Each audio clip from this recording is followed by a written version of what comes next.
Bueno, ahí está grabando la clase. Bueno, gente, vamos a empezar con el desarrollo de la unidad 8. La unidad 8 tiene como puntos para tratar las reglamentaciones y limitaciones de los derechos, el poder de policía y la suspensión de derechos y garantías del estado de sitio.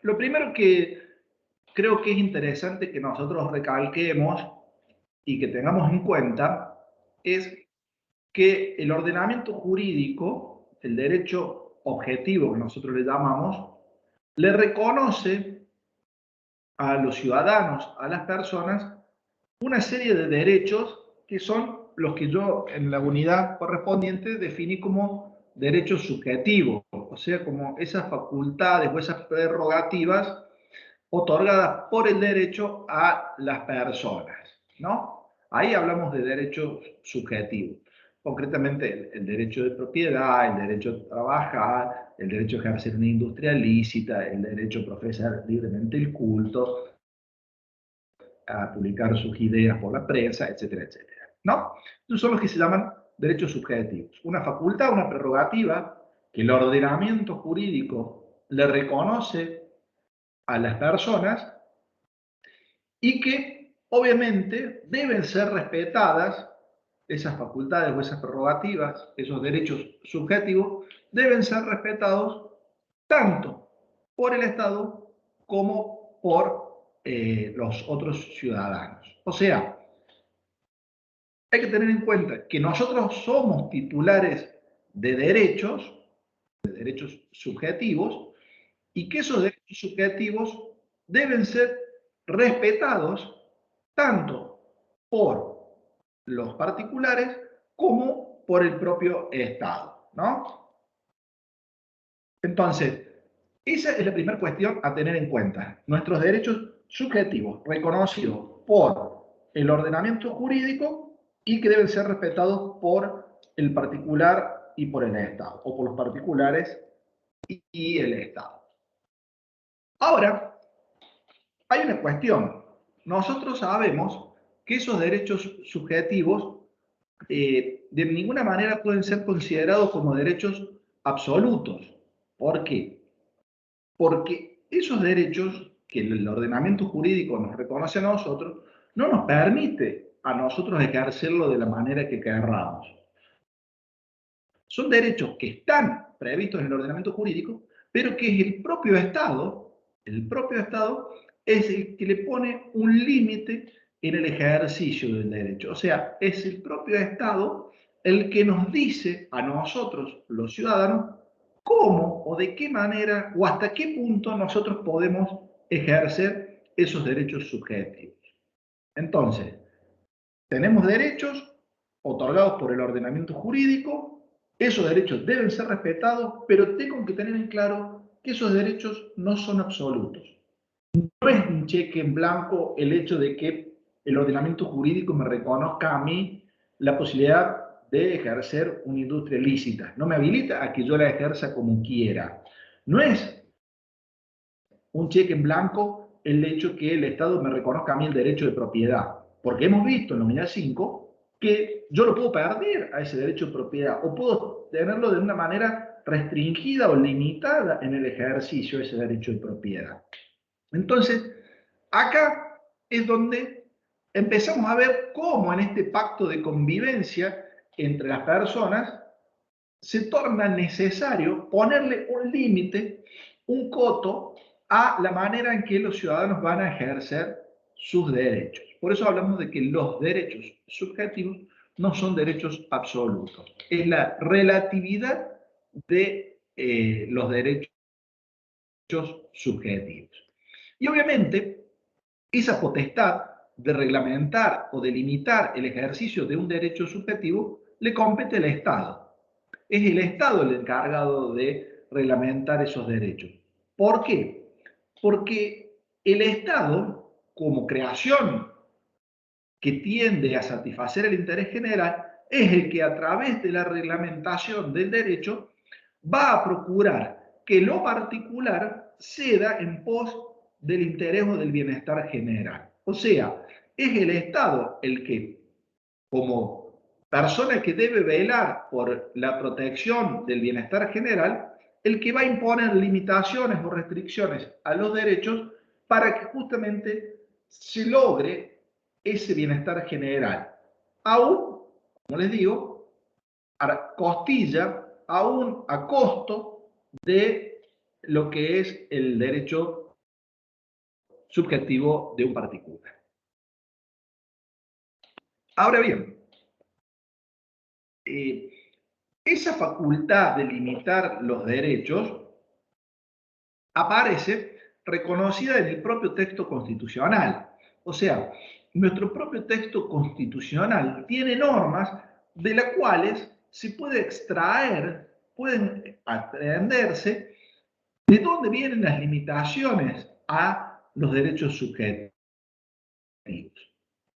La primera norma, que es la más importante, es, ¿se acuerdan cuando hablábamos del artículo 14? Que yo, cuando di la unidad 5 que hablaba del derecho de propiedad, para explicar los institutos que afectan el derecho de propiedad, leí la primera parte del artículo 14 que textualmente dice: todos los habitantes de la nación gozan de los siguientes derechos conforme a las leyes que reglamentan su ejercicio.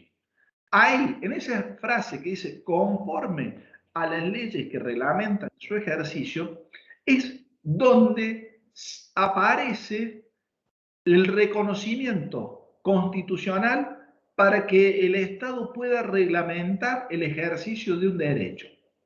Primer norma fundamental, tener en cuenta que los derechos reconocidos en el artículo 14 de nuestra Constitución pueden ser ejercidos conforme a las normas que reglamentan ese ejercicio. O sea, no puedo hacer lo que quiera con mi derecho de propiedad, no puedo hacer lo que quiera con mi derecho a enseñar, no puedo hacer lo que quiera con mi derecho a expresarme por la prensa. Todos esos ejercicios del derecho están reglamentados por normas que impone el Estado. Primera cuestión, hay un precepto constitucional que reconoce la relatividad de los derechos y la facultad del Estado de reglamentarlos. La otra norma, que también forma parte del texto constitucional de 1853, es el artículo 19. El artículo 19 tiene una expresión que dice así: las acciones privadas de los hombres que de ningún modo ofendan al orden y a la moral pública, ni perjudiquen a terceros, están solo reservadas a Dios y exentas de la autoridad de los magistrados. Ningún habitante de la nación será obligado a hacer lo que la ley no manda, ni privado de lo que ella no prohíbe. ¿Se dan cuenta? Acá aparece otra norma constitucional que fija dos principios. Primero, yo no estoy obligado a hacer lo que la ley no me manda. Nadie puede ser obligado a hacer lo que la ley no manda, ni me pueden prohibir aquello que la ley no prohíbe. O sea, el límite de esa reglamentación del derecho, el límite va a ser lo que el ordenamiento jurídico me diga que está bien o está mal, ¿no? O sea, nadie está obligado a hacer lo que la ley no manda, ni está prohibido de hacer aquello que la ley justamente no prohíbe. Bien, hay otras normas que de alguna manera afectan en esto de la reglamentación o la limitación de los derechos. Sí, hay otras normas, indudablemente. ¿Cuáles? Por ejemplo, en nuestro preámbulo constitucional aparece una norma que de alguna manera impacta en lo que hace la reglamentación. ¿Por qué? Porque el texto del preámbulo establece que uno de los propósitos es promover el bienestar general. O sea, uno de los propósitos que tuvo el convencional constituyente cuando dictó la Constitución, y es lo que está plasmado en el preámbulo, fue promover el bienestar general. O sea, que ahí, en esa expresión del preámbulo, es donde surge claramente que el Estado puede limitar o restringir derechos de las personas para cumplimentar o para lograr ese objetivo que está previsto en el preámbulo preámbulo de nuestra Constitución, que es el de promover el bienestar general. Aparte de ello, también hay una norma que es muy importante en lo que hace a la reglamentación de los derechos, que está dada por el artículo 28. El artículo 28 de nuestra Constitución dice lo siguiente: los principios, garantías y derechos reconocidos en los anteriores artículos no podrán ser alterados por las leyes que reglamentan su ejercicio. Esta norma, ¿por qué es importante? Porque va a impactar dentro de lo que son los límites a la reglamentación del derecho. O sea, cuando veamos lo que es poder de policía y estudiemos los límites de ese poder de policía, va a tener ahí aplicación el artículo 28 de nuestra Constitución Nacional. Y además del artículo 14, del artículo 19, de la norma del preámbulo que habla de promover el bienestar general y del artículo 28, son importantes a la hora de entender la reglamentación de los derechos subjetivos que tienen las personas, los tratados internacionales, la Declaración Universal de los Derechos del Hombre y la Declaración Americana de los Derechos del Hombre, tienen la particularidad de reconocer una serie de derechos, pero fija límites en el ejercicio de ese derecho. Por ejemplo, el artículo 28 de esa declaración habla de que los derechos tienen límites en su ejercicio. Como ustedes ven, hay todo un contexto normativo que es uniforme en la idea de que la persona tiene derechos, pero que esos derechos no son un cheque en blanco y que de alguna manera tienen que ser ejercidos conforme a las limitaciones o a las restricciones que se impongan. La doctora Gelli, una gran constitucionalista argentina y, en mi opinión, autora de la mejor constitución nacional comentada, cuando habla de las limitaciones a los derechos, explica que esa limitación a los derechos puede adquirir distintos grados conforme la situación en la que nos encontremos. ¿Qué quiere decir esto? La doctora Gelli sostiene que una situación de emergencia económica o de una emergencia social puede dar lugar a que se intensifique, se incrementen, por decirlo de esta manera, los controles o las limitaciones, las afectaciones a el derecho subjetivo de la persona. O sea, a una situación más compleja en relación al bienestar general, más se encuentra habilitado el Estado a imponer limitación o restricción a esos derechos, ¿no? Entonces, en un contexto normal, la limitación será de una característica, en un contexto más complejo de una emergencia, la limitación será de otra característica. Otra cuestión a tener en cuenta: en el contexto de los derechos subjetivos que tenemos reconocidas las personas, no todos los derechos son iguales.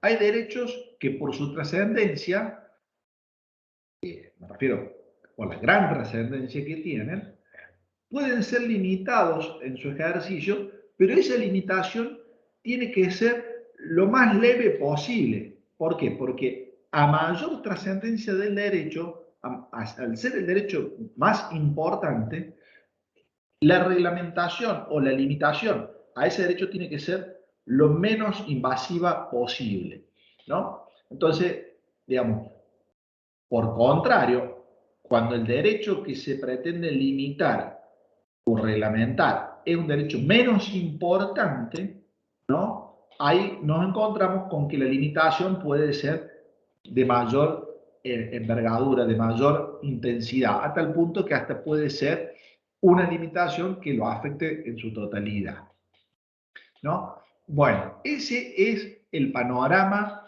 en cuanto a cómo opera la restricción de los derechos o la limitación de los derechos en nuestra Constitución nacional. Y aparece la figura del poder de policía, ¿no? O sea, Acá, y yo hago siempre la primera aclaración, uno habla del poder de policía y no tiene que pensar en que el poder de policía es el poder que tiene la policía. O sea, el facilismo nos hace llevar a una literalidad que no tiene nada que ver con lo que nosotros queremos hablar. O sea, la peor cosa que pueden decir, si no han estudiado el instituto, es decir que el poder de policía es el poder que tiene la policía.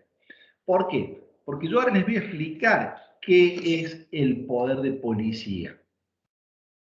Vean, el poder de policía es una expresión de muchísimos años, totalmente arraigada en los fallos de la Corte Suprema, que hace referencia, de alguna manera, a una facultad, a una prerrogativa que tiene el Estado de naturaleza legislativa para reglamentar o limitar el ejercicio de los derechos, ¿no? O sea, que cuando nosotros hablamos del poder de policía, cuando la figura en estudio es el poder de policía, lo que estamos viendo es la facultad que tiene el Estado de reglamentar o de limitar a través del dictado de una ley los derechos de las personas. Entonces, poder de policía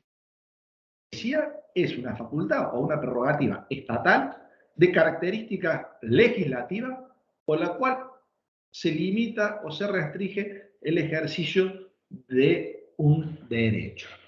Al decir esto, estamos hablando de que el poder de policía lo ejerce el Estado, estamos hablando de que es el órgano legislativo del Estado el que ejerce el poder de policía. Me refiero al Congreso de la Nación, a las legislaturas provinciales o a los consejos deliberantes, o sea, los órganos que en cualquiera de las tres esferas tienen función legislativa. Aclaro, para mí también el poder de policía puede ser ejercido por el órgano ejecutivo cuando ese órgano ejecutivo desarrolla función legislativa. Tal el caso cuando el poder ejecutivo o presidente ejerce la función legislativa a través del dictado de los decretos de necesidad y urgencia o de los decretos delegados. Entonces, en ese contexto, es válido, en mi opinión, el ejercicio de un poder de policía que no emana del Congreso, legislatura o Consejo Deliberante, sino que emana de un órgano ejecutivo que está ejerciendo función legislativa. Por eso lo admito y me parece que es correcto, en tanto es una función legislativa, o sea, se está cumpliendo con la idea conceptual de que el poder de policía es una facultad de naturaleza legislativa, de reglamentar un derecho, ¿no? Y este poder de policía, nosotros debemos decir que como facultad reglamentaria, de alguna manera no se contrapone, pero se complementa con lo que es la policía administrativa. ¿Por qué? Porque el poder de policía, como les decía, es la facultad de naturaleza legislativa de reglamentar un derecho, de poner un límite a ese derecho. Eso lo hace el órgano legislativo. Pero después aparece la policía, me refiero a la policía administrativa, ¿no? Que va a cumplir la función de verificar si en la práctica las limitaciones o las restricciones que ha impuesto el órgano legislativo se están cumpliendo, ¿no? O sea, la función de la policía administrativa no es opuesta ni contrapuesta a la función del poder de policía. Es complementaria. Aparece la policía administrativa porque previamente a ello el órgano de naturaleza legislativa ha puesto un límite. Entonces, como el órgano con naturaleza legislativa ha puesto un límite al ejercicio del derecho, eso habilita a que venga la policía administrativa y haga los controles necesarios para verificar que esa limitación que ha impuesto el Estado se esté cumpliendo, porque de esa manera, cuando logro controlar que la limitación se cumpla, es cuando yo realmente voy a verificar que se ha logrado limitar el derecho en pos de los objetivos que tiene el órgano legislativo. Piensen esto, ¿de qué sentido tendría, o mejor dicho, qué sentido tendría que el Consejo Deliberante de la ciudad diga que en las avenidas no se puede andar a más de 60 kilómetros por hora, o que establezca que está prohibido circular en un automóvil con alcohol en sangre, habiendo consumido alcohol? ¿Qué sentido tendría que el Estado imponga esa limitación? Porque en definitiva son limitaciones a mi derecho, me refiero al derecho de circular, por ejemplo, o a mi derecho de la libertad, ¿no? ¿Qué sentido tendría que el Estado me ponga esa limitación si después yo voy a poder andar a 120 por una avenida y nadie me va a decir nada, ni nadie me va a parar, o voy a poder tomar todo lo que quiera en un boliche o en una cena o en donde sea, y después de eso salir y voy a poder manejar con un montón de alcohol en sangre sin que nadie me haga algo o me detenga o me haga el control? O sea, cuando nosotros salimos y vemos que a la noche hay un control de policía que está haciendo control de alcoholemia, como se lo conoce, en realidad, ¿qué estamos viendo? Estamos viendo que la policía administrativa está haciendo un control para verificar que la limitación de naturaleza legislativa que se ha impuesto se cumple. ¿Por qué? Porque atrás de eso está la protección del interés general. No lo hacen al control de alcoholemia para molestarme a mí, que soy el que vengo manejando con alcohol en sangre. Lo hacen para cuidar o proteger a la sociedad. Están buscando la protección del bienestar general. Lo mismo, por ejemplo, si en ejercicio del poder de policía se establece que los comercios, como las roticerías, deben mantener los alimentos que tienen ingredientes que se descomponen en heladeras y bien refrigerados.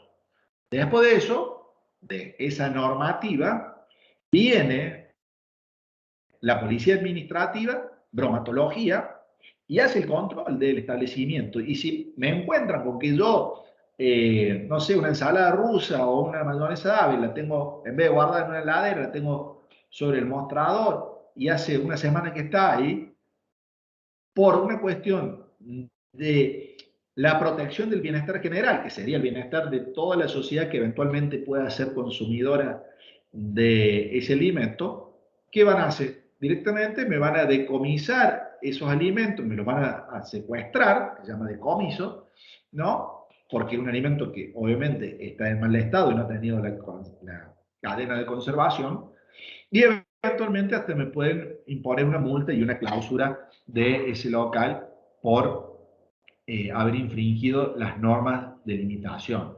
Piensen lo mismo con un boliche, donde en el ejercicio del poder policía, el órgano legislativo ha entendido que es correcto y es prudente y es sano para la sociedad que ese lugar cierre a las 4 de la mañana o a las 5 de la mañana. No sé cuál es el horario hoy, porque hace lamentablemente un montón de años que no voy a bailar, así que no sé cuál es el horario, pero 5 de la mañana. Bueno, la idea es que, dispuesta esa norma por parte del órgano legislativo con miras a beneficiar o a generar un desarrollo para toda la sociedad, a proteger a toda la sociedad, después aparezca la autoridad administrativa, la autoridad ya de naturaleza ejecutiva, en nuestro caso el EDECOM, y lleva adelante el control a ver si efectivamente ese boliche cerró a la hora estipulada o no cerró, si en ese boliche hay menores o no hay menores. Entonces, y eventualmente disponer la clausura o disponer alguna multa para el caso que se encuentre que se están violando las limitaciones o las restricciones que están establecidas por la norma emanada del órgano legislativo. Ahora bien, cuando nos preguntamos, ¿y para qué ejerce el Estado ese poder de policía? Nosotros debemos saber que básicamente hubo o hay dos posicionamientos de cuál es el objetivo del ejercicio del poder de policía. Para una tesis, que es la tesis restringida, una tesis europea, que nuestra Corte Suprema aplicó en los primeros años de la vida de nuestro país y hasta el año 1922, ¿no? Se sostenía que el poder de policía tenía como objetivo la protección, perdón, la protección de, o mejor dicho, la limitación a los derechos en pos de garantizarle a los ciudadanos la seguridad, la salubridad y la moralidad pública. O sea, seguridad pública, salubridad pública y moralidad pública. Ergo, para esta teoría restringida, para este posicionamiento restringido del poder de policía, el Estado solo puede generar una limitación, una restricción a un derecho subjetivo si lo que hace es limitarlo en pos de proteger la seguridad pública, la salubridad pública o la moralidad pública.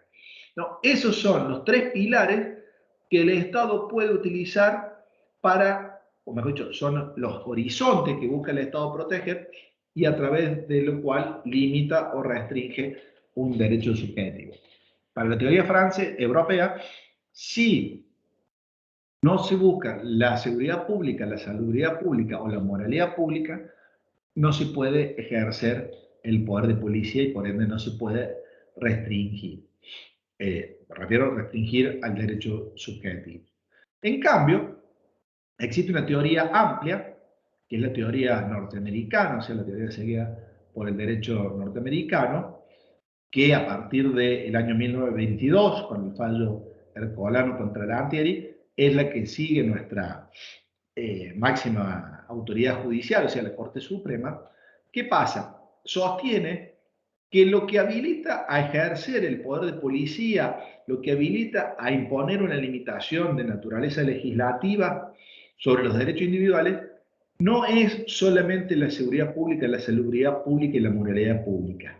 Sobre estas tres agrega que también habilita el ejercicio del poder de policía el desarrollo social y el bienestar general. ¿Qué pasa? Fíjense ustedes, al admitir que el Estado puede, en busca del bienestar general, restringir o limitar o imponer un ejercicio de poder de policía, se está utilizando una fórmula que es sumamente amplia. ¿Por qué? Porque mientras conceptos como seguridad, salubridad y moralidad son conceptos bastante claros y restringidos, el bienestar general o el desarrollo social son conceptos sumamente amplios, son conceptos bastante ambiguos, si quieren ustedes, o bastante abarcativos de un montón de situaciones que pueden no quedar absolutamente claras. Entonces, para la teoría amplia, que es la teoría que ha sostenido nuestra Corte, como les digo, desde la década del 20 del siglo pasado hasta hoy, y bueno, todo aquello que la Corte o que los tribunales avalen, porque en definitiva ese poder de policía después va a ser objeto de contralor, nos vamos a encontrar con que el órgano de naturaleza legislativa, invocando, planteando que hay un interés en la defensa del bienestar general o un interés en la defensa de un desarrollo, vamos a permitir que ese órgano de naturaleza legislativa imponga restricciones o limitaciones a nuestros derechos. Entonces, a partir del seguimiento de la teoría amplia, de la teoría norteamericana, nos vamos a encontrar con que el Estado, utilizando esta fórmula de que hay en peligro el bienestar general, o es el bienestar general el que me moviliza, vamos a ver que se va a poder limitar o restringir ese derecho individual. También nosotros tenemos que saber que este poder de policía, si bien va en busca de la seguridad, salubridad, moralidad, desarrollo social y bienestar general, es un poder de policía que está sujeto a una serie de límites. ¿Por qué? Porque esa facultad de restringir o de reglamentar derechos por parte de la administración no es como yo le decía, un cheque en blanco, no es un poder absoluto, no le da una licencia para que el Estado, a través de esa reglamentación, mate al derecho subjetivo, mate a esa facultad o esa prerrogativa que tenemos nosotros los ciudadanos, ¿no? El ejercicio del poder de policía, el ejercicio de esa facultad de reglamentar vía legislación de un derecho, tiene que estar sometido a una serie de límites. Y justamente el primer límite es el principio de la legalidad. El Estado, para ejercer el poder de policía, debe necesariamente respetar el principio de la legalidad. ¿Qué es esto? Ni más ni menos que debe siempre, cuando ejerce el poder de policía del Estado, hacerlo a través de una ley, de una norma de carácter impersonal, objetivo, abstracto, coercible. O sea, a través de una creación del órgano legislativo dirigida a un número indeterminado de personas y que tiene sobre todo esta idea de coercibilidad, ¿no? Entonces, la primera cuestión para que el poder de policía sea válidamente ejercido es que tiene que estar conforme al principio de legalidad. ¿Y de dónde surge este principio de legalidad? Surge ni más ni menos de esa primera frase del artículo 14. Cuando yo les decía recién, todos los habitantes de la nación gozan de los siguientes derechos conforme a las leyes, principio de legalidad, conforme a las leyes que reglamenten su ejercicio. Ahí, en ese artículo 14, vamos a encontrar en esa primera frase la aplicación del principio de legalidad y encontramos ahí justamente el primer límite a cómo el Estado va a ejercer ese poder de policía. El segundo límite, reitero, para mí ese principio de legalidad admite que el poder de policía pueda ser ejercido por el órgano ejecutivo cuando éste está dictando decretos de necesidad o urgencia y decretos delegados. Piensen ustedes que las restricciones o las limitaciones impuestas en pandemia sobre nuestros derechos, en la gran mayoría son normas dictadas por el Poder Ejecutivo o por el órgano ejecutivo a través de decretos de necesidad y urgencia. El otro límite que yo les decía es lo que se conoce como una zona de reserva o de privacidad, ¿no? Es la esfera de nuestra intimidad. Y acá es donde el poder de policía no se puede meter, esa facultad de reglamentar un derecho, no puede meterse en la vida privada de las personas. Recuerdan que yo, cuando empezamos la clase, dije, el artículo 19 es importante para entender el poder de policía, porque el artículo 19 dice que las acciones privadas de los hombres que de ninguna manera afecten la moral, el orden público o a terceros, quedan excluidas del poder de control de los magistrados y solamente se encuentran reservadas a Dios. Palabra más, palabra menos. O sea, el principio que está sosteniendo y que opera como límite al poder de policía es que lo que haga yo en mi casa, dentro de las cuatro paredes, es algo que en tanto y en cuanto no afecte a terceros y en tanto y en cuanto no ofenda la moral pública, no es susceptible de ser controlado por los magistrados que forman parte del Poder Judicial. Y con una expresión romántica dicen, esas acciones quedan reservadas solamente a Dios. Como diciendo, de lo que haga yo en mi casa, a puertas cerradas, que no perjudique a un tercero, al único que le voy a rendir cuentas es a Dios cuando me llame de este mundo y me encuentre con Él y deba rendirle las cuentas. ¿Cuál es la idea? Eh, Partir del principio de que uno, en su casa, o respecto de su casa, es el rey. Nosotros somos los dueños de nuestra casa, pero no solamente los dueños de la propiedad, sino que nuestra casa se transforma en nuestro palacio y cuando nosotros estamos dentro de nuestra casa, nos sentimos los dueños y actuamos como reyes y hacemos lo que nosotros queremos en nuestra casa.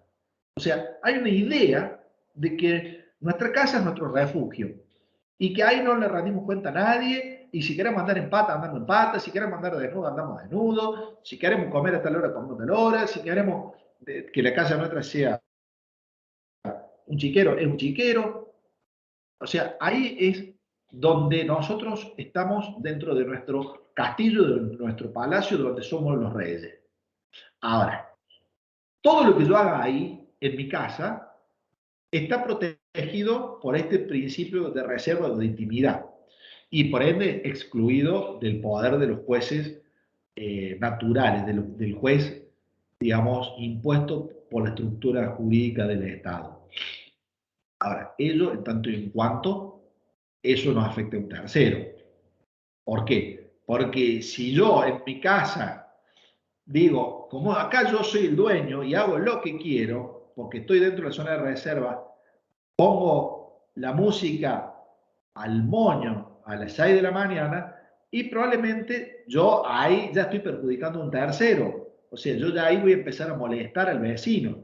Entonces, ahí tranquilamente voy a poder ser pasible de una multa o de alguna sanción por parte de la autoridad, porque si bien estoy en mi casa y en principio puedo hacer lo que quiero, no puedo afectar a un tercero. Y eventualmente en este caso estoy afectando a mis vecinos que no tienen por qué escuchar la música que me gusta a mí y encima a todo volumen. Y hay situaciones, digamos, que cada vez son más complejas de resolver. Por ejemplo, eh, lo plantea bien el profesor Novo en el manual.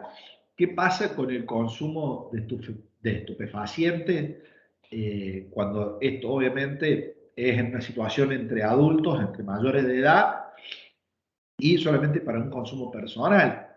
O sea, cuando sacamos de discusión todo lo que pueda hacer tráfico, comercialización, etcétera, etcétera.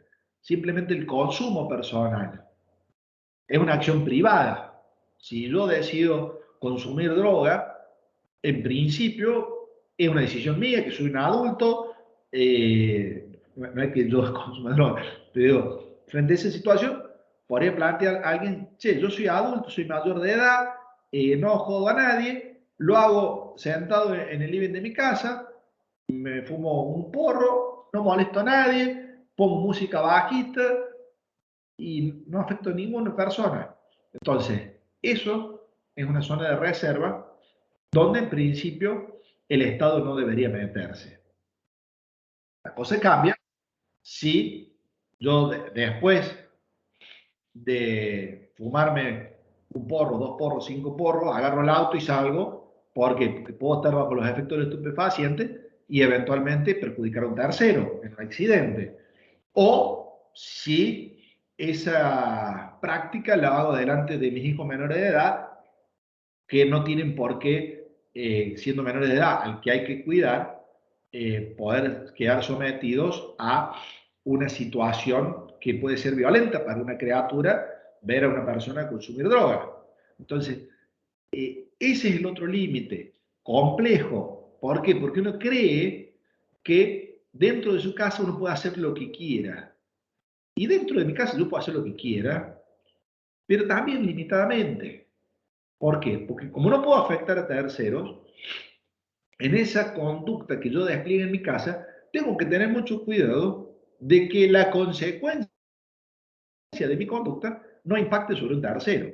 Como les digo, tengo que, si yo quiero sentarme a ver el partido de la selección y tomarme 2 botes de vino, y bueno, es mi derecho. Y si quiero hacerlo en calzoncillo, está todo perfecto. Ahora, si después de eso voy a salir en calzoncillo y con 2 botellas de alcohol encima y voy a manejar, y bueno, ahí la situación cambia y ya puede venir la afectación del derecho de un tercero. O si como consecuencia de eso agarro y después, porque me cierra el penal, no sé, rompo algo o golpeo a una persona que está en mi casa, la consecuencia, digamos, indudablemente que hace que se afecte a un tercero. Entonces, ahí ya se sale de la zona de reserva o de intimidad y se escapa de la protección del artículo 19. El tercer límite está dado por el principio de la razonabilidad. Yo les decía que en la limitación hay que ser razonable. El Estado, cuando ejerce esa limitación, tiene que ser razonable. ¿Por qué? Porque el Estado no puede hacer lo que quiera, ¿no? A tal punto que esa razonabilidad está planteada, como yo le decía, en el artículo 28, cuando dice: los principios, garantías y derechos reconocidos en los anteriores artículos no podrán ser alterados por las leyes que reglamentan su ejercicio. Esto es razonabilidad. Y la razonabilidad importa una adecuación, importa que haya una relación, un equilibrio entre el derecho que pretendo proteger y la reglamentación que hago de ese derecho. Si se rompe el equilibrio de manera tal que yo pongo una gran reglamentación para hacer una protección muy chiquita de un derecho, ahí ese ejercicio de poder de policía se torna irrazonable y por ende se torna cuestionable. Entonces, es muy importante pensar en el principio de la razonabilidad como una limitante al derecho a ejercer el poder de policía, ¿no? Sobre todo esta idea de proporcionalidad, de adecuación temporal, de adecuación en grado de limitación con relación al derecho que se pretende proteger. Otra limitación que surge para el ejercicio del derecho de poder de policía o para el ejercicio del poder de policía es el principio de la igualdad. El artículo 16 de nuestra Constitución dice que todos los habitantes somos iguales ante la ley, ¿no? Entonces, esa idea de que todos somos iguales ante la ley está estableciendo que ninguno puede escapar a el ejercicio del poder de policía. Y cuando el Estado limita un derecho, se lo limita a todos los que tienen ese derecho, ¿no? Si el Estado me dice que yo no puedo hacer una cosa, ¿no? Y como está surgido de una ley, y la ley es para todos, y todos somos iguales ante la ley, ¿no? Quiere decir que yo no lo puedo hacer y ustedes tampoco lo pueden hacer.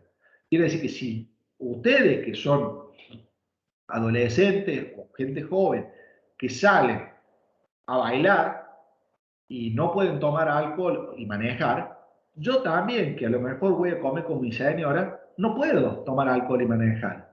O sea, la limitante de conducir, de ejercer una restricción a ese derecho de libertad, de poder conducir, esa limitante opera tanto para el que salió a bailar con los amigos, porque tiene 18, 20, 25 años, y que no puede tomar alcohol o no puede consumir más de X cantidad de alcohol, opera para él como opera para el señor de 60 años que se va a comer con los amigos o con la mujer y la familia y que toma alcohol y no puede manejar. O sea, esto que quiero decir es un poco poco también para que se entienda que no es cuando ejemplos como este de la alcoholemia, no es una persecución, no es un capricho de la autoridad para con la gente joven. Porque yo he visto casos, y me ha tocado tener casos, donde la persona que fue descubierta o retenida en un control de alcoholemia era una persona mayor, no me refiero no a una persona joven, sino a una persona grande, que venía de una cena, tuvo un asado hasta las 5 de la mañana con un amigo o con un grupo de amigos, y a lo mejor hasta tomó más que un chico que salió a bailar. Entonces, esa idea de igualdad y de igualdad también para con las autoridades. O sea, el hecho de que una persona ostente un cargo público no lo transforma en un ser que escapa al ordenamiento jurídico. Y como no escapa al ordenamiento jurídico y por el principio de igualdad del artículo 16, queda sometido él también como autoridad a los límites que imponga el ejercicio del poder de policía. Y el último límite está dado por la idea de que el poder de policía como facultad de limitar o de restringir un derecho no puede ser ejercido, de manera tal que ese derecho desaparezca. O sea, la limitación, la restricción, la regulación de un derecho y cómo se va a ejercer ese derecho no puede de ninguna manera ser de tal entidad que en definitiva estemos frente a una supresión del derecho ese. O sea, tiene que haber una razonabilidad, como les decía, y esa razonabilidad se tiene que ver reflejada en la idea de la subsistencia del derecho. Que el derecho no pase a ser algo inexistente, algo estéril. O sea, yo puedo limitarlo, pero lo tengo que limitar siempre en la menor cantidad posible. La limitación siempre tiene que ser lo menos posible la afectación del derecho. Y de manera tal que no entre en la locura de que vía reglamentación de un derecho, el derecho sea desconocido o desaparezca. Entonces, estos son los principios sobre los que se sostiene el ejercicio del poder de policía. El segundo punto de nuestra unidad, esperen que busque el programa, que no sé dónde lo tengo, acá. El segundo punto está dado por la suspensión de los derechos y garantías. Hay que pensar en una cosa. Hay situaciones que son situaciones de emergencia, ¿no? Cuando nosotros hablamos de una emergencia, hablamos de una situación caótica, de una situación anormal, de una situación crítica que puede ser previsible o imprevisible. El caso de la pandemia esta que tenemos hoy es una situación totalmente imprevisible, ¿no? Y que genera un desarreglo en la sociedad. Esta situación se transforma en un caos. Por eso yo digo que la emergencia es sinónimo de caos, de crisis, de una situación anormal, previsible o no, y que genera un contexto de excepcionalidad, ¿no? O sea, hablar de que hay una emergencia es hablar de una situación anormal. Hablar de una situación de emergencia es hablar de una situación de crisis, de caos, ¿no? Y eso obviamente que no es lo normal, por eso hablamos de excepcionalidad, ¿no? Y obviamente que el derecho tiene que estar preparado para solucionar y para ver cómo se va a comportar la sociedad frente a esa situación de crisis, de anormalidad, esa situación excepcional. Y aparecen así los institutos de emergencia, ¿no? Que son ni más ni menos qué herramientas que el ordenamiento jurídico tiene previstas para cuando justamente se dan esas situaciones anormales, esas situaciones caóticas, esas situaciones de crisis, ¿no? Entonces, frente a un contexto normal, como es el que se atraviesa en la mayoría de las veces en un Estado, esos institutos, esas herramientas no se utilizan. Frente a situaciones extraordinarias, frente a situaciones que rompen con la normalidad, que rompen con la paz, con el orden y lo alteran, repito, siendo previsibles o imprevisibles, hace falta, resulta necesario que empiece a funcionar, que aparezcan esos remedios o esos institutos de emergencia. ¿Por qué? Porque con el ordenamiento jurídico normal no se puede dar solución a estas situaciones extraordinarias. Entonces, frente a una situación extraordinaria, se requieren herramientas extraordinarias. Frente a una situación de caos, hay que buscar algo distinto a lo normal y habitual para salir de esa situación de caos.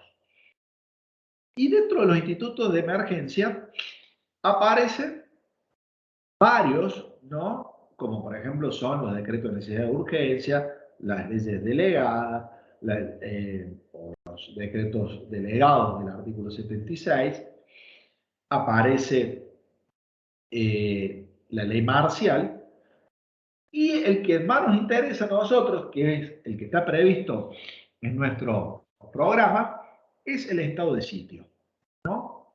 El estado de sitio, previsto en el artículo 23 de nuestra Constitución, es un instituto de emergencia, ¿no?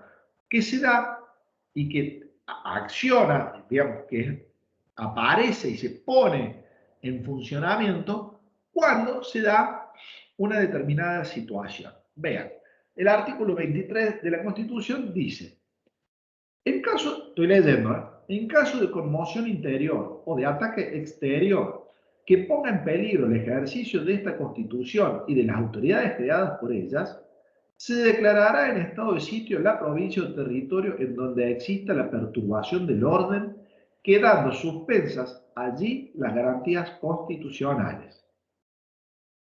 Pero durante esta suspensión no podrá el presidente de la República condenar por sí ni aplicar penas. Su poder se limitará en tal caso respecto de las personas a arrestarlas o trasladarlas de un punto a otro de la nación, si ellas no prefiriesen salir fuera del territorio argentino. Bien, este es un instituto de emergencia por excelencia, el estado de sitio. ¿Qué es esto? Es una figura que sobre dos supuestos, uno, una situación de conmoción interior y otro, un ataque exterior, habilitan a que la autoridad competente disponga un estado de sitio en una parte del territorio o eventualmente en todo el país. ¿Con qué efecto? Con la idea que cuando el Estado dispone el estado de sitio, se suspenden las garantías reconocidas por la Constitución. Y la pregunta es, ¿y para qué? La respuesta es, para mantener el respeto a la Constitución y el sostenimiento de las autoridades creadas por ella. O sea, si ustedes se fijan, dicen, de la provincia, cuando se ponga en peligro el ejercicio de la Constitución y de las autoridades creadas por ella. Entonces, si se da una conmoción interior, que la conmoción interior es un estado de crisis, un estado de alteración, un estado de una perturbación en el orden significativa, o sea, hay un caos interno, o bien cuando hay un ataque exterior, o sea, cuando hay un avance de otro país sobre nuestro país o eventualmente de una fuerza extrageográfica sobre nuestro país, en esas dos hipótesis se puede disponer el estado de sitio. ¿Y para qué? Para asegurar el respeto de las normas de la Constitución y para sostener a las autoridades creadas por ella. Entonces, frente a esos dos contextos, existe esta posibilidad.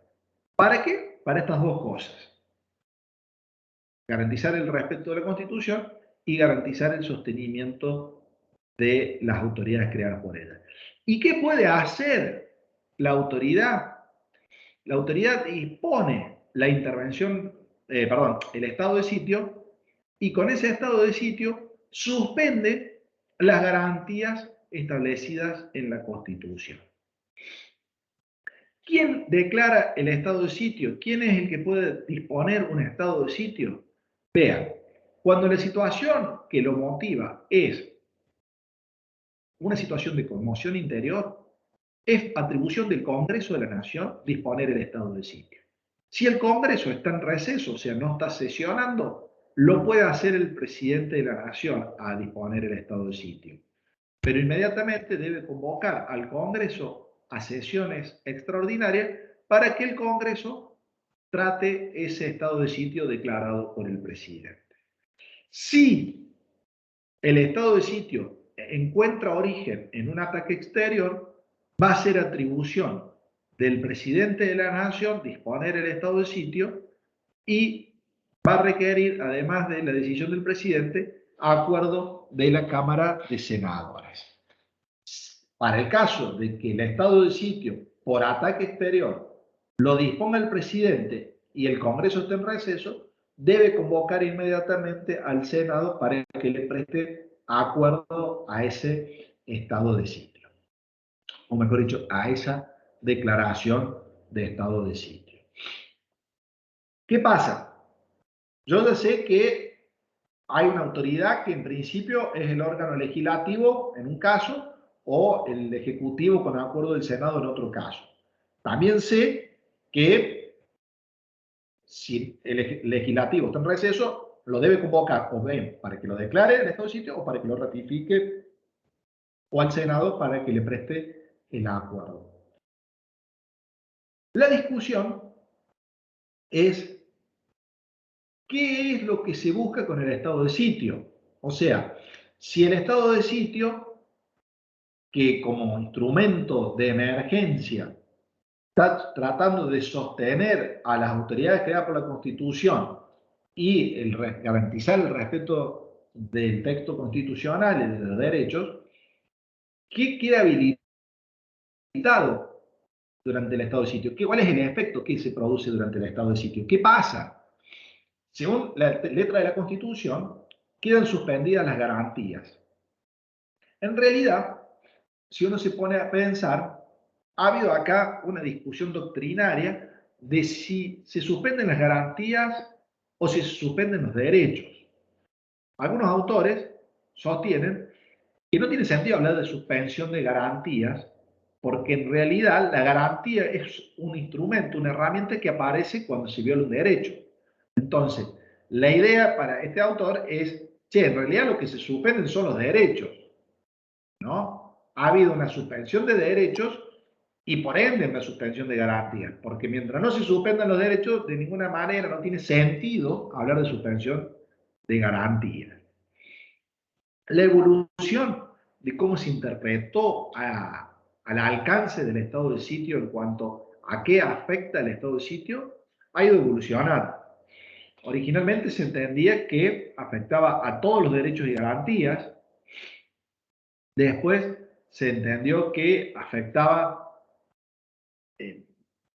a todos los derechos y garantías sin que existiera la posibilidad de control judicial de esa limitación o alteración de los derechos. Después se evolucionó y se sostuvo que se suspendían todos los derechos y garantías, pero que existía control judicial. O sea que el control judicial podía llevar adelante el Poder Judicial, perdón, podía llevar adelante un control con miras a verificar si la disposición del estado de sitio era razonable y si los derechos que se habían suspendido y las garantías que se habían suspendido tenían razón de ser o estaba exagerando, por decirlo de alguna manera, el órgano del Estado que había dispuesto el estado de sitio. Y la última posición, la más moderna, sostiene que solamente quedan suspendidos los derechos y garantías que hace falta que se suspendan para restablecer ese orden y asegurar el respeto por la Constitución y el sostenimiento de las autoridades por ellas creadas. O sea, que la última posición doctrinaria es interpretar al alcance del estado de sitio hasta dónde afecta los derechos y garantías de una manera lo más restrictiva posible. Solamente limito los derechos y garantías que hacen falta que limite para poder cumplir con el objetivo de este instituto, que es el de garantizar el cumplimiento de la ley y el sostenimiento de las autoridades. Todo lo demás, que no haga falta limitar o restringir, parecería un exceso y no tendría sentido que el estado de sitio alcance a ese extremo. Como es un instituto de emergencia y como la idea que se están limitando derechos o se están restringiendo garantías es peligrosa, hay que interpretarlo de manera restrictiva, a tal punto que el tiempo que debe tener vigencia este estado de sitio tiene que ser el tiempo lo más acotado posible. Es más, hay autores que entienden que debe estar expresado en el acto por el cual se declara, el acto normativo por el cual se declara el estado de sitio, tiene que estar expresado el tiempo de duración de ese estado de sitio. De manera tal que cumplido ese tiempo que está previsto en la norma, o superada la situación de conmoción interior o de ataque exterior, o no habiendo logrado el aval del Congreso en caso de que éste estuviera en receso, en esas tres hipótesis el estado de sitio cae y cesa inmediatamente. Entonces, repito, como se restringen derechos y garantías, y eso, digamos, va contra la naturaleza de la Constitución, pero está avalado, en este caso, por esta situación de conmoción interior o de ataque exterior, el legislador, cuando dispone el estado de sitio, debe ser sumamente claro y debe decir, el estado de sitio va a extenderse hasta tal momento, ¿no? Y ese momento es el tope. ¿Por qué? Porque cumplido esa fecha o superado la situación de emergencia antes de esa fecha, o no habiendo obtenido el aval en caso que lo haya declarado el presidente sin acuerdo del Senado en caso de ataque exterior, o lo haya declarado el presidente y no haya tenido el aval después del Congreso en caso de conmoción interior, el estado de sitio cae y termina inmediatamente. ¿Y qué es lo importante? Que como yo les decía, al ser un instituto de emergencia, el estado de sitio, se le concede al presidente una serie de facultades que normalmente no tiene. ¿Cuáles son? Las facultades de arrestar a una persona y de trasladarla de un lugar del país a otro lugar del país. ¿Por qué? Primero, esto está planteado porque, como yo les decía, el estado de sitio puede alcanzar a un lugar del país, a una provincia, a varias provincias o eventualmente a todo el territorio.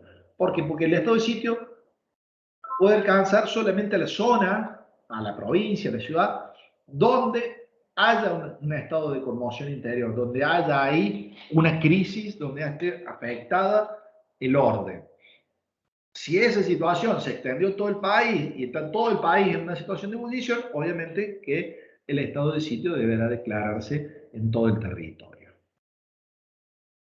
Como consecuencia, les decía, el presidente tiene la facultad de arrestar a una persona y de trasladarla de un lugar del territorio a otro lugar del territorio.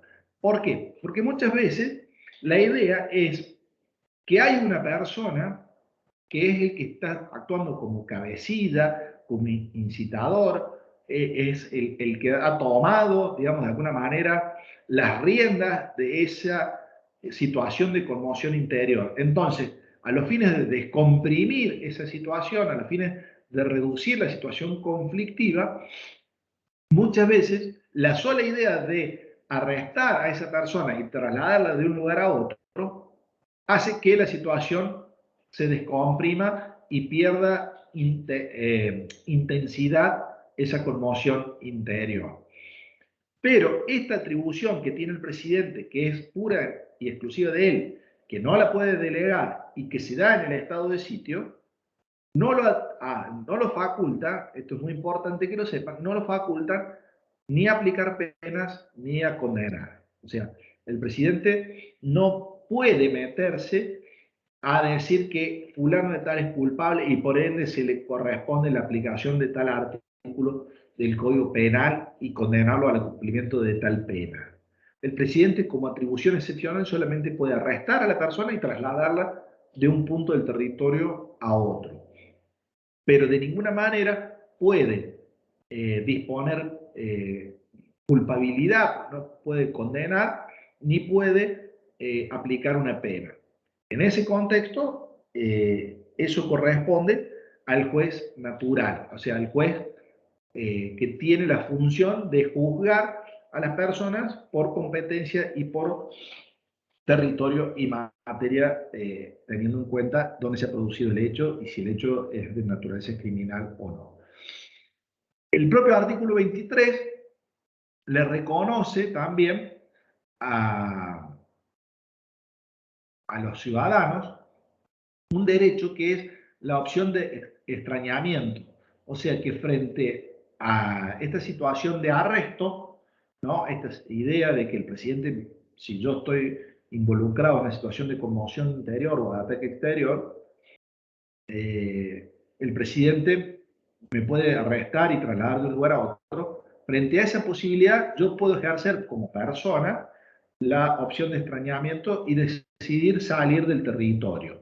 ¿Por qué? Porque en definitiva esa decisión mía de salir del territorio surte el mismo efecto que la decisión del presidente de arrestarme y de trasladarme a otro lugar, que es la de descomprimir la situación. Entonces yo mismo digo, no, un momento, usted está considerando que yo soy el cabecilla de este movimiento y que mi sola presencia acá agita a la población, da lugar a este estado de conmoción, me quiere considerar a mí como de alguna manera el responsable de esta situación de conmoción interior, yo ejerzo la opción de extrañamiento y me voy del país.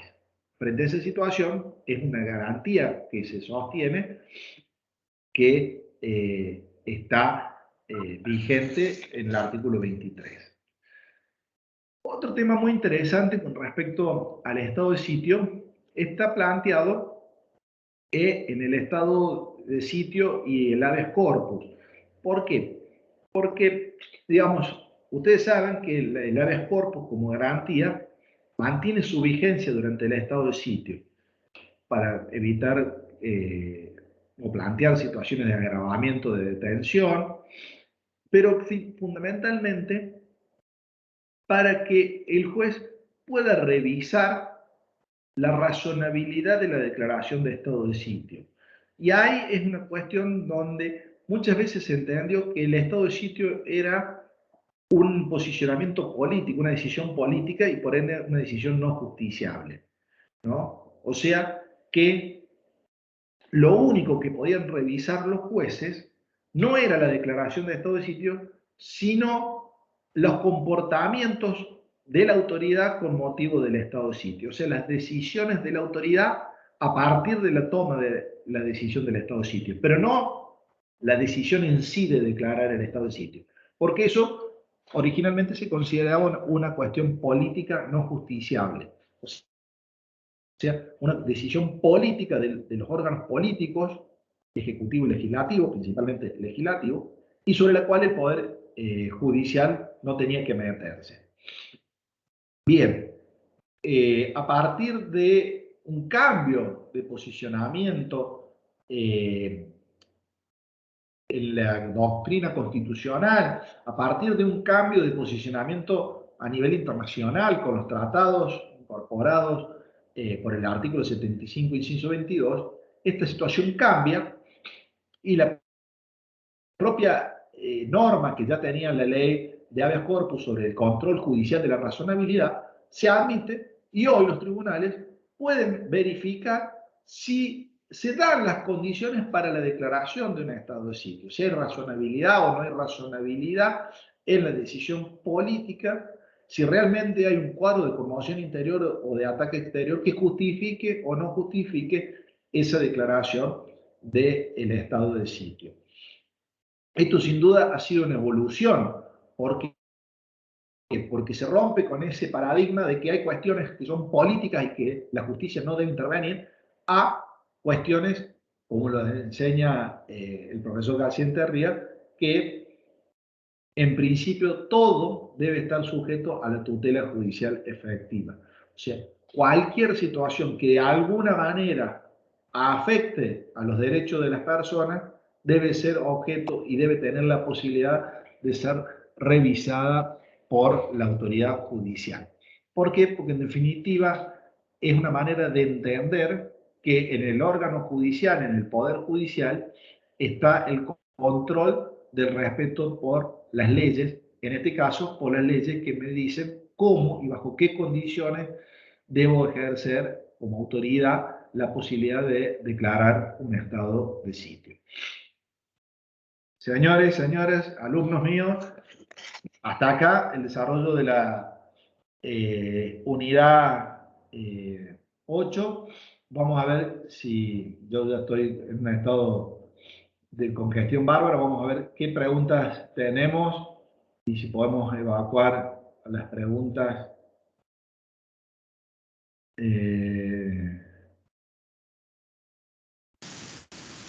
Yo tenía una Así que... y la borré porque pasamos a otro tema. No sé si quiere que la formule así hablando. Sí, sí, sí. Yo estoy a disposición. Me pasa que muchas veces por ahí prefiero seguir con el desarrollo y después evacuar las consultas, pero lo que no impide que cualquier momento me puedan interrumpir, por favor, eso no Bueno, no hay drama, profe. Bueno, paso, en realidad me interesa más otra pregunta que está más cercana al tema último, me interesa más. Se ha discutido mucho estos últimos 2 años sobre el tema de la pandemia y las restricciones que estableció el gobierno. Bueno, se ha acusado de que es violatorio de los derechos individuales y que son inconstitucionales estas restricciones. Entonces, Sí. preguntarle si no hubiese sido apropiado declarar el estado de sitio para darle un marco jurídico, un fundamento jurídico, y en tal caso, si la pandemia si cabe dentro del concepto de conmoción interior. Y después, en caso de que no corresponda como conmoción interior, si alcanza con los decretos de necesidad y urgencia. O sea, Bien. si una de esas haría falta algún instituto intermedio entre los decretos de necesidad y urgencia y el estado de sitio. Por ejemplo, qué sé yo, toque de queda, por ejemplo. Sí, a ver, yo siempre digo que hay que pensar el estado de sitio como la última ratio, la última solución, ¿no? El extremo. Digamos, el estado de sitio, no digo que asusta el solo hecho de pronunciarlo, sino que uno lo tiene asimilado con una situación extrema, ¿no? Y la ley es clara, me escucho, la Constitución es clara, que tiene que haber una situación de conmoción interior o de ataque exterior. Obviamente que acá la conmoción interior no existe, perdón, el ataque exterior no existe, y la conmoción interior, como esta situación de alteración del orden, como esta situación de, digamos, de crisis, perturbación, de tumulto, no se ha dado. Si vos te pones a pensar, digamos, ¿hemos tenido miedo? Sí, un montón. Pero, digamos, no se ha dado la situación de que, por ejemplo, frente a la noticia, por decirlo, a ver, estamos tirando un ejemplo, ¿no? Frente a la noticia de que llegaron las primeras 100 vacunas, no se ha dado la situación de que la gente fue y se agolpó en la puerta del sanatorio o del dispensario y quisieron romper todo para robarse las vacunas. No se ha dado la situación de que frente a un trámite de vacunación la gente haya ido y se haya querido colar y romper todo y amenazar a las autoridades sanitarias para que lo vacunen antes que a otro. O sea, me parece a mí que si bien, obviamente, hay una situación de crisis sanitaria me refiero, no se ha dado la conmoción interior, no ha habido esa situación de perturbación, perdón, esa situación de tumulto, esa situación de desorden. ¿Ha habido miedo? Sí, como te diría que hasta lo hay hoy, pero la sociedad se ha comportado civilizadamente, me parece a mí, frente a esta pandemia. Por eso digo, para mí el estado de sitio no, no va, no va desde esa óptica. Claro, Obviamente, ¿cómo? sería excesivo, digamos, para este caso el estado Creo de que no sitio. estarían dadas las condiciones porque no veo la conmoción Claro. interior. O sea, conmoción interior es cuando hay disturbios en la calle, es cuando hay... Sí, sí. Hay una situación, digamos, que se ha tornado inmanejable. O sea, no el simple hecho de que la gente esté con preocupación, no el simple hecho de que tengamos miedo, no el simple hecho de que se dé una situación de que en algún momento se puede desbordar, habilita a considerar que hay una conmoción interior. Vos ponete a pensar que el último estado de sitio se declaró en el 2001 cuando hubo saqueos, corridas, excesos policiales, o sea, situaciones, digamos, donde hay todo un caos y ya perdés noción como autoridad quiénes son los buenos, quiénes son los malos, quién está justificando en una situación de crisis y quién está ejerciendo violencia por ejercer violencia. ¿Me explico? O sea, Sí, pensar en contextos donde hay gente que se aprovecha de una situación de crisis para generar temor, para generar miedo, para, digamos, fomentar el caos. Y otros que están realmente en esa situación de crisis, de miedo, de caos.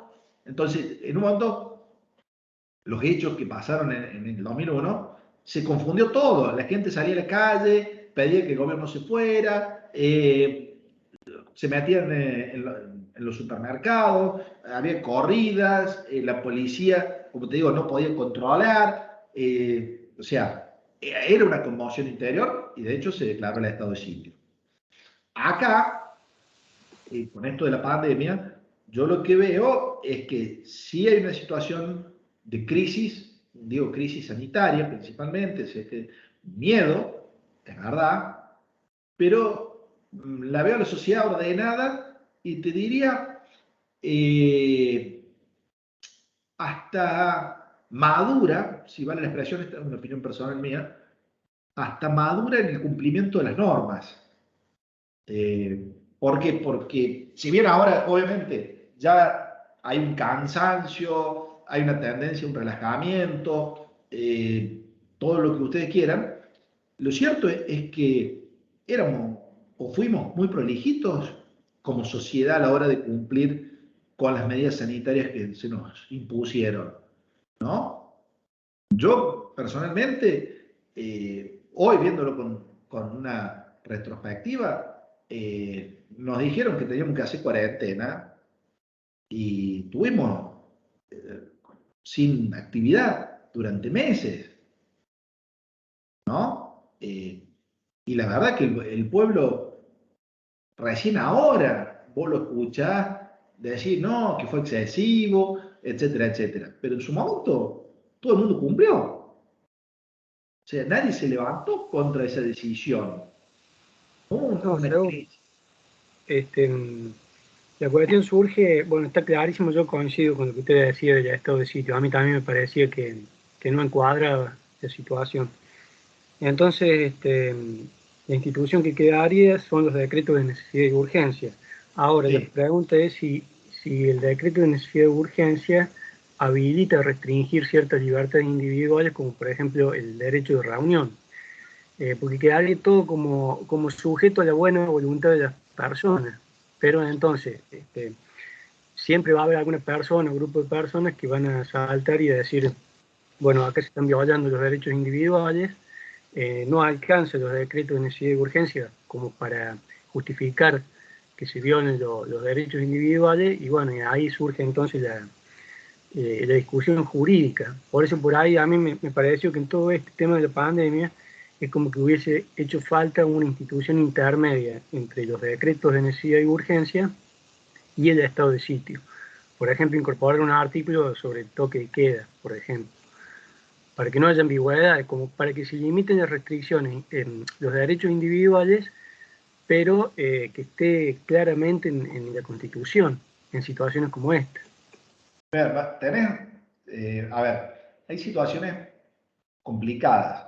¿En qué sentido? Primero, acordate vos que una reforma del texto constitucional requiere de todo un procedimiento sumamente complejo. Nosotros tenemos una constitución que tiene un mecanismo de reforma muy complejo, que de arranque ese mecanismo de reforma exige no solamente la declaración de la necesidad de reforma, sino de una elección de quiénes van a ser los convencionales constituyentes que lleven adelante la reforma. O sea, en un contexto donde nos estaban diciendo que no podemos salir ni pedir el supermercado, hubiera hecho falta hacer una votación. Punto uno. O sea, ¿qué te quiero decir con esto? Yo no veo que la salida hubiera sido una reforma constitucional. Coincido, coincido. Yo lo que digo en realidad es hacia futuro, digamos, Ah, pensando en largo plazo. hacia futuro, Jorge, yo creo que la pandemia nos ha dejado un montón de interrogantes y nos ha mostrado ciertas situaciones en las que somos sólidos y ciertas situaciones de endeblez. O sea, ciertas cosas que debemos tener previstas para la próxima. Que espero que no haya próxima, pero digamos, nos puso en blanco sobre negro un montón de cosas la pandemia. Lo que yo te decía también es que otra cuestión, en un contexto de emergencia, como la hay, de hecho está declarada la emergencia sanitaria, la facultad o la prerrogativa estatal de reglamentar el ejercicio de los derechos se incrementa, porque no es la reglamentación de derechos en un contexto normal, sino es la reglamentación de derechos en un contexto anormal. Eh, ¿Qué pasa?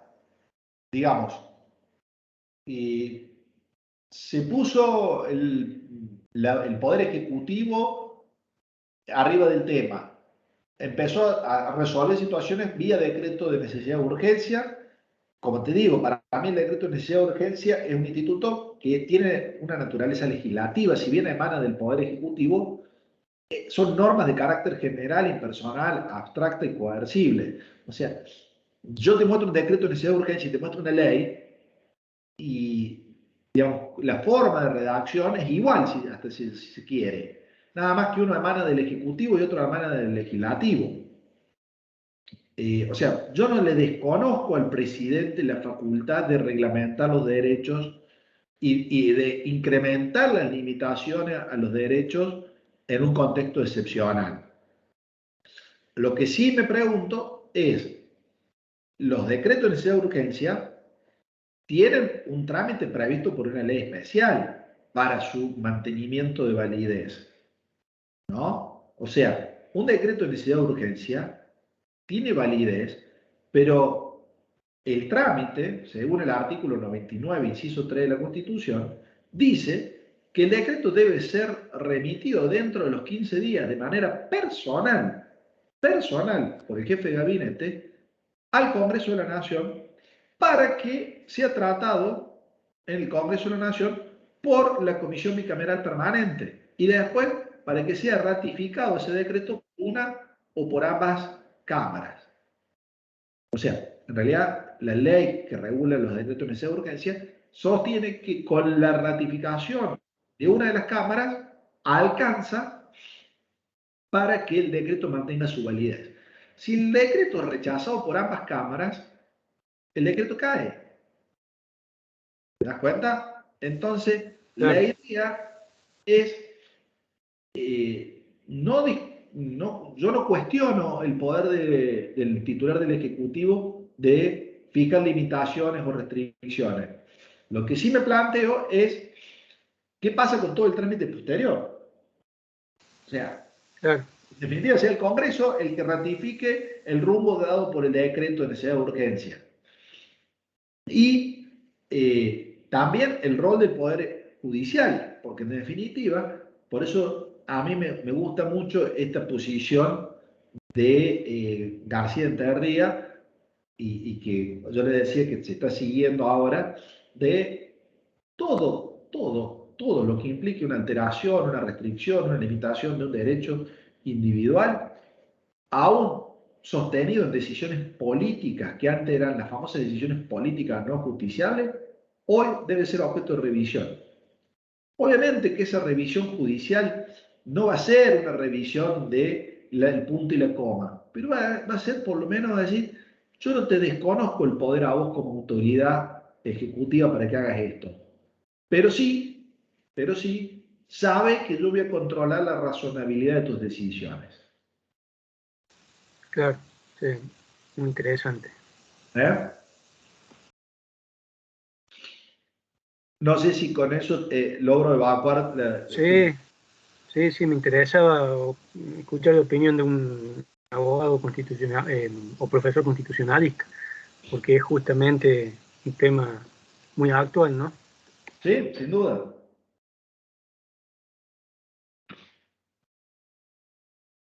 Gente, ¿alguna pregunta?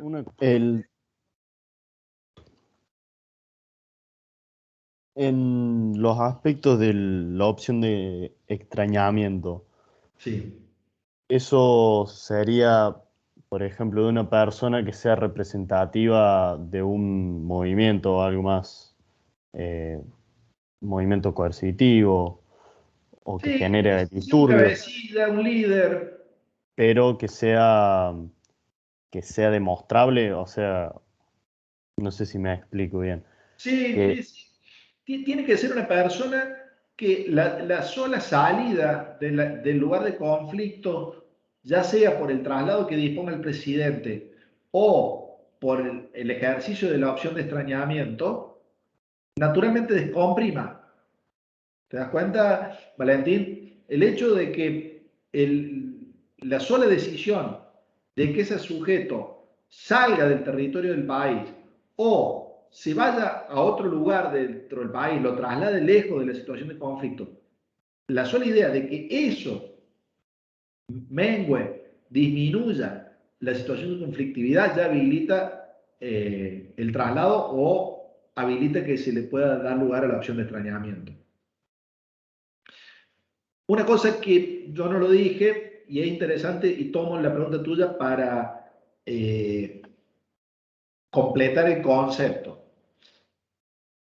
La opción de extrañamiento, como yo siempre digo, es pido gancho, me voy, es una manera de decir, ya hice lío si se quiere, pero para no tener que soportar la detención, que aclaro, la detención es solamente con fines de seguridad, no te genera antecedentes, ¿no? Pero yo levanto las manos ante esa situación y digo, me voy, ¿no? Ese ejercicio de la opción de extrañamiento no me limpia a mí de responsabilidades penales que pudiera tener por la comisión de hechos delictivos durante la causal que dio lugar al estado de sitio. claro, a eso me refería más o menos.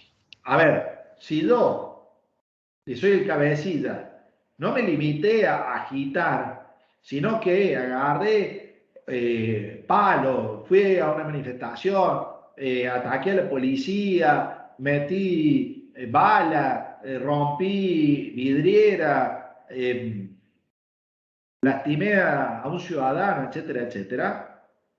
No es, después de todo ese lío que armé, digo, bueno, no, me voy del país, listo, chao, gracias. No. A ver, vos tenés la opción de extrañamiento por estar sindicado dentro de los que han dado lugar a la conmoción, pero vos cometiste un montón de delitos comunes, aparte de eso, ¿no? Y todos esos delitos no pueden quedar exculpados por el hecho de que vos ejerzas la opción de extrañamiento. Suponete que vos hayas hasta matado en una manera de ser cabecilla de esa situación de conmoción interior. Claro. Entonces, eso no te habilita la opción de extrañamiento. Pero por el solo hecho de incitar, sí, fuera de esos delitos que son comunes. Si vos incitas a un grupo y ese grupo realiza esas actividades delictivas, también podés ser responsabilizado por esas. Sí, sí, lo que pasa es que, digamos, eso se torna cada vez más difícil, eh, porque por ahí se da lugar a las interpretaciones. Digamos, que yo diga, no sé, suponete, que se vayan todos y después que venga alguien y tome por la fuerza el gobierno, por ahí no es hasta un poco exagerado si se quiere que me lo achaquen a mí como que yo fui el incitador. ¿Te das cuenta? Sí, sí, sí, está bien. Si yo salgo en una manifestación a pedir por el respeto de las instituciones y digo que el gobierno no cumple con cosas y después alguien va y le pega un tiro a alguna autoridad, tampoco me lo podía achacar a mí. Es complejo. Por eso yo rescato la idea de que tiene que estar el Poder Judicial. Tiene que estar el Poder Judicial. Porque en definitiva el garante en última instancia del cumplimiento de las leyes es el Poder Judicial. El garante del cumplimiento de la Constitución es el Poder Judicial. O sea, yo celebro que el Poder Judicial diga, che, las cuestiones políticas no justiciables son relativas. Perfecto, profe, muchas gracias. No, por favor. ¿Alguna otra pregunta? Profe, yo en realidad tengo una pregunta, no sé si le hizo Agustín antes, tuve Sí. que retirarme un segundo y a lo mejor en ese interín él lo preguntó. Usted nos dijo que le recordásemos hoy la fecha del parcial de los alumnos a distancia, Sí, para que nos las diga. sí, el profesor Sema se estaba encargando de eso, así que apenas sepa lo vamos a publicar. Perfecto, profe, Sí, perfecto. yo me acordé y se lo encargué al profesor Sema, así que me dijo que hoy iba a hablar con la gente de educación a distancia para el parcial de distancia. ¿Eh? Perfecto, profe. Será- Gracias. Bueno, Una preguntita más, profe, sobre el sí, contenido. El poder de policía con respecto a la libertad de prensa y de expresión. sí. Este, ¿Existe eso? ¿Está reglamentada la prensa, la libertad de prensa? Porque se ven muchas fake news, digamos, en estos tiempos. Y no sé si está bien así mentir metódica y sistemáticamente en forma burda y sistemática. Mira, todos los derechos, incluido el derecho a expresar las ideas por la prensa, están sujetos a una reglamentación, ¿no? Todo. Lo que yo siempre digo es que las personas deben, digamos, ese derecho, concretamente el de expresar sus ideas por la prensa, vos fíjate que dice sin censura previa el artículo, ¿no? Mira,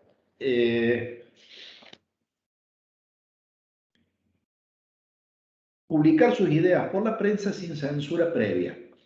Esto de que sea sin censura previa, tiene la idea de que el contralor no debe ser preventivo. ¿Por qué? Porque si no, en definitiva, ya no estoy publicando mis ideas, ya estoy publicando las ideas mías revisadas por otro, ¿no?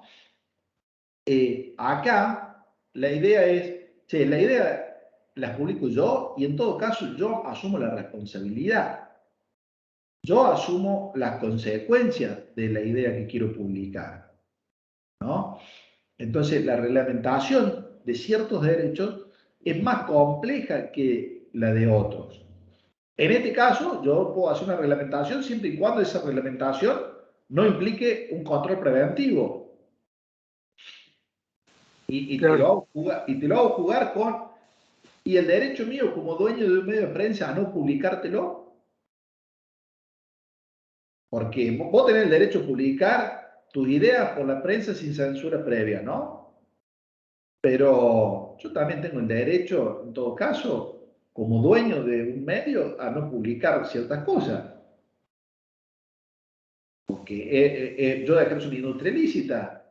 Y entonces mi industria ilícita tiene un límite más, que es que tengo que soportar que vos uses mi diario o mi canal para decir lo que vos quieras, por más que después vos te hagas responsable. claro. En todo caso, después se ve por el tema calumnias e injurias, digamos. Sí, tal cual. Por eso has visto que muchas veces, sobre todo en programas donde hay columnistas políticos, te ponen una leyenda que dice las expresiones vertidas por fulano de tal no necesariamente son coincidentes con la de este canal y con la de los conductores. Sí, sí, Y es un poco por eso, decir, che, que está hablando del invitado o el columnista, esto no necesariamente implica que pensemos todos igual, porque sabes que lo que está diciendo puede ser peligroso en el sentido de que puede dar lugar a consecuencias jurídicas como una demanda de calumnia e injuria. perfecto. Bueno, gente, si les parece, damos por terminada la clase. Chao, profe, gracias y que mejore. Gracias. Me voy a Nos tomar un vemos. té porque ya estoy recongestionado. Jengibre y limón. Buenos datos, gracias, muy Chao, amable. profe. Chao, hasta luego, que tengan buen día.